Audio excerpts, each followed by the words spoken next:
Assalamualaikum warahmatullahi wabarakatuh. Shalom, Om Swastiastu, Namo Buddhaya, salam kebajikan.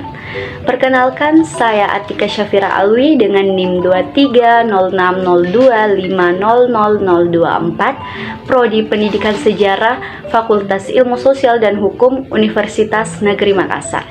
Di video kali ini saya akan membahas materi mengenai teks editorial. Tanpa perlu berlama-lama, langsung saja kita ke materinya. Apa sih yang dimaksud dengan teks editorial? Jadi, teks editorial adalah teks yang ditulis oleh redaksi media. Teks ini merupakan pandangan dan sikap resmi suatu media terhadap peristiwa yang aktual, fenomenal, kontroversial. Teks editorial juga dikenal sebagai tajuk rencana. Nah, teks editorial biasanya terdapat pada rubrik opini. Rubrik ini berisi editorial dan surat dari pembaca. Jadi, teks editorial dan surat pembaca adalah dua hal yang berbeda. Editorial dibuat oleh jajaran redaksi media massa, sedangkan surat pembaca merupakan tulisan yang dikirim oleh masyarakat biasa. Nah, adapun fungsi teks editorial yaitu untuk menanggapi suatu isu yang sedang beredar, memberikan saran dan melatih pembaca supaya berpikir kritis. Isu yang dibahas bisa berupa masalah ekonomi, politik, kesehatan, pendidikan, sosial budaya, olahraga, dan lain sebagainya. Nah, adapun struktur teks editorial yaitu ada 3. Yang pertama, pengenalan isu. Nah, pengenalan isu atau tesis adalah bagian pendahuluan dari teks editorial. Di sini, pihak redaksi mengenalkan masalah yang akan dibahas. Masalah atau peristiwa tersebut bersifat aktual, kontroversial, dan fenomenal. Pokoknya berita yang lagi hangat-hangatnya dibahas. Nah, yang kedua yaitu penyampaian pendapat atau argumentasi. Di dalamnya berisi fakta-fakta yang berasal dari hasil penelitian, pernyataan para ahli maupun referensi yang dapat dipercaya. Kemudian, penulis akan mengomentari fakta berdasarkan sudut pandangnya, sehingga tampak berpihak sesuai dengan isi teks editorial. Tujuannya, argumentasi untuk mempengaruhi serta meyakinkan para pembaca. Nah, yang ketiga yaitu penegasan ulang, adalah yang berisi kesimpulan, saran, atau rekomendasi.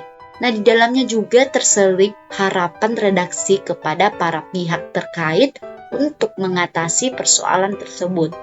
Nah, adapun ciri-ciri teks editorial yaitu ada 3.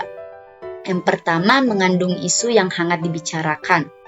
Nah, topik yang dibahas di dalam teks editorial merupakan berita yang ramai diperbincangkan halayak, diliput oleh berbagai media, bersifat luar biasa, atau menuai pro dan kontra. Contohnya, tragedi Stadion Kanjuruhan, kenaikan harga BBM, KTT 20 di Bali, dan sejenisnya.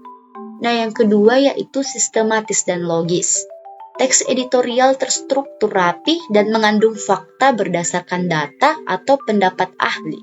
Masalah yang dibahas juga benar-benar terjadi atau masuk akal dan tidak imajinatif. Nah, yang ketiga yaitu menyatakan opini untuk meyakinkan para pembaca. Nah, teks editorial adalah sikap dan pandangan dari media terhadap suatu peristiwa. Jajaran redaksi berusaha mempengaruhi dan meyakinkan para pembaca dengan memberikan argumen-argumen berdasarkan fakta yang diperoleh di lapangan. Nah, adapun cara membuat teks editorial, yaitu yang pertama memilih topik teraktual.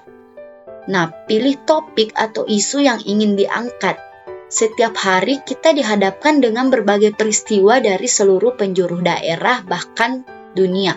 Pilihlah satu peristiwa yang paling ramai dibicarakan, dipublikasikan berulang-ulang atau menuai banyak perdebatan. Nah, yang kedua yaitu mengumpulkan fakta-fakta. Nah, fakta yang disajikan dalam teks editorial berupa data-data yang berhubungan dengan peristiwa yang dibahas. Fakta sulit terbantahkan karena bisa dilihat, didengar, dan diketahui halayak. Namun, fakta bisa berkembang dan tergantikan seiring berjalannya penyelidikan. Nah, yang ketiga yaitu menyusun argumen. Untuk menyampaikan pendapat, kamu harus mempunyai data yang berkaitan dengan isu yang dibahas. Maka dari itu, carilah data dari berbagai sumber.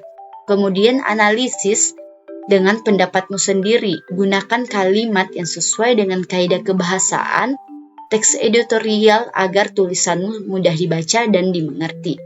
Nah, yang keempat yaitu memberikan saran. Saran juga adalah bentuk penegasan dari tesis dan argumen. Saran yang baik harus memenuhi dua syarat, yaitu bisa menjadi solusi bagi penerima saran untuk memecahkan masalahnya dan dapat dipraktikkan.